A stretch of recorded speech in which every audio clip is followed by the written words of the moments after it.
Hello, today we're going to be taking a look at Guided Notes Lesson 712, which is all about corresponding parts. So, we've been working with scaled copies, and it's very important for what we're about to learn that we understand what corresponding parts are on scaled copies. So, here we have two figures, and they have a lot of different corresponding parts, and basically that's just areas that match up on both of the figures. So if we have figure ABCD here, there's actually a corresponding part to point A that is on figure uh, QRSP, right? So what point is in the same exact spot as point A, but on this figure? If you said point P, that's correct. Point P, again, it's in the same exact spot as A, but on the other figure. We can also have side lengths that are corresponding. So here I've highlighted BC, line segment BC. What corresponds to BC, but that's over here on this figure? What's in the same spot as BC? If you said QR, you are correct because they're in the same exact spot on each figure, right?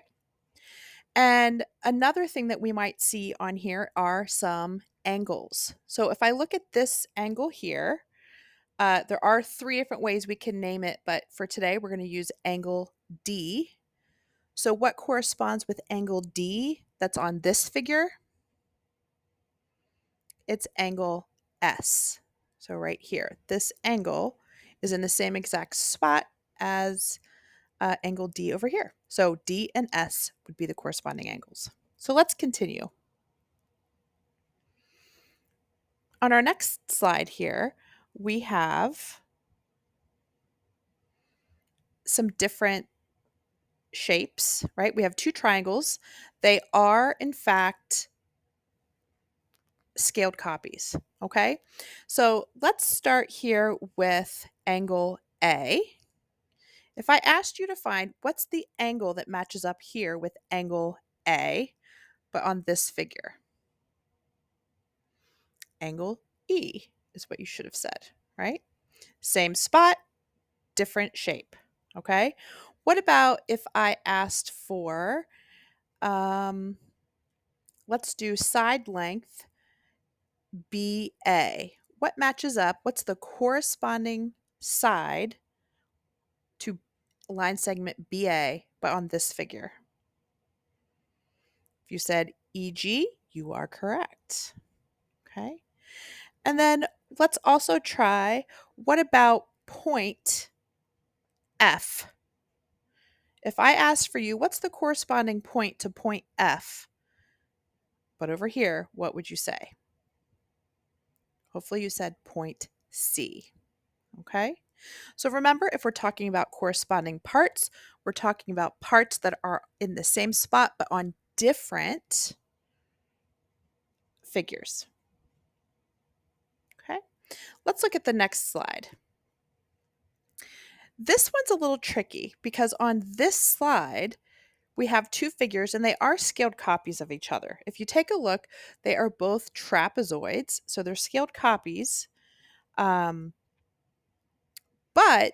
if I ask you to find, let's try this, okay? Let's find the corresponding point to point A. What corresponds to A, but on this particular figure here? Okay, so this is tricky because the figures are turned a little bit differently here, right? It's like this figure has just been rotated a little bit over here, okay? So the point that actually corresponds with A, but on this figure is P. And one thing I look when I'm looking for corresponding parts is I'm really looking at the angles, right? So I'm noticing, oh, look, here's a 90-degree angle at point B, right? So we could say, here's B, it's a 90-degree angle. Well, what's the corresponding angle to B over here? Well, here's also a 90-degree angle, right? Next to this short side, right? So I know angle Q and angle B correspond because they're in the same spot. And again, point A connects with point P, or its corresponding point, because it's on this short side of the trapezoid, right? Next to this 90-degree angle. All right. So if we take a look, side AB corresponds with side PQ, right?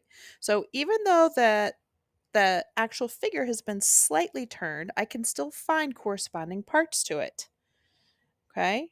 If I was looking for a corresponding part to angle D, so that's this angle right here, right?